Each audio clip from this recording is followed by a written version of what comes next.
Rappelons que le chef de l'État a effectué récemment une visite d'amitié et de travail à Bamako, au Mali, visite au cours de laquelle il a rencontré la forte communauté ivoirienne résidant dans ce pays. Les échanges entre le président Alassane Ouattara et ses compatriotes ont essentiellement porté sur la participation de tous les Ivoiriens dans la reconstruction de notre pays. Le compte-rendu de notre envoyé spécial à Bamako, Awa Touré. Ambiance électrique au centre de conférence internationale de Bamako pour cette rencontre du président de la République, Alassane Ouattara, avec ses compatriotes vivant au Mali. Des retrouvailles vite transformées en fête populaire quand le chef de l'État fait son entrée au centre de conférence internationale de Bamako. Les Ivoiriens vivant au Mali, fortement mobilisés pour la circonstance, ont alors laissé éclater leur joie de retrouver leur président.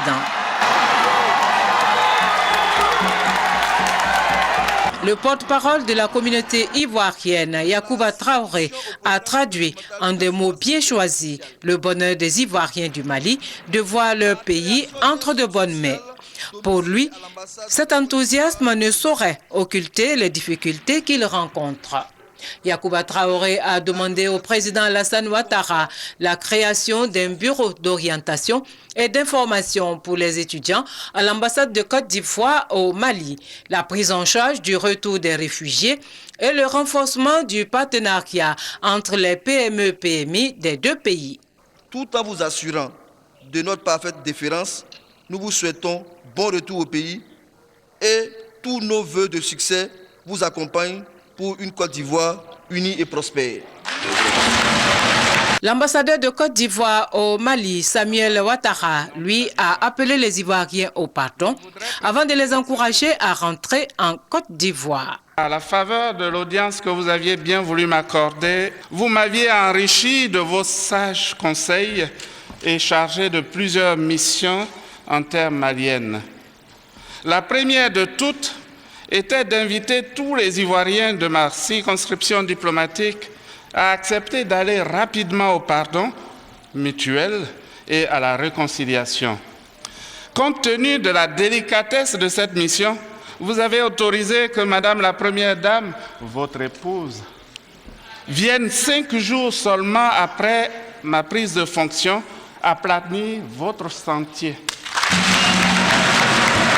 Le président de la République, Alassane Ouattara, a pour sa part entretenu les Ivoiriens vivant au Mali des chantiers entrepris pour remettre la Côte d'Ivoire au travail. Le moment de la réconciliation est arrivé, car c'est tous ensemble, rassemblés, que nous bâtirons une Côte d'Ivoire unie, une Côte d'Ivoire forte, une Côte d'Ivoire rassemblée. Oui. Et je suis sûr que chacun et chacune de vous voudra participer à cette grande aventure. Remettre la Côte d'Ivoire sur les rails. Oui, parce que la Côte d'Ivoire est maintenant au travail. Oui, il y a des chantiers partout.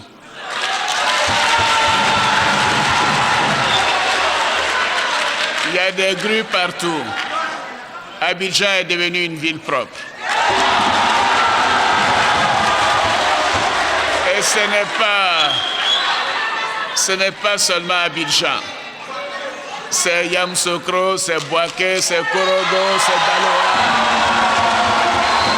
Daloa. Donc je vous demande, chers compatriotes, revenez au pays pour apporter votre contribution. Chers compatriotes, donc nous allons nous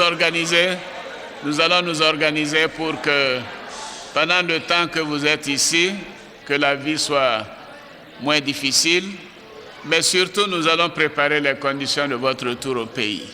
Ému par la grande mobilisation de la communauté ivoirienne, le chef de l'État a indiqué que la Côte d'Ivoire est un grand pays et les Ivoiriens de vrais patriotes qui, rassemblés, pourront bâtir une nation forte.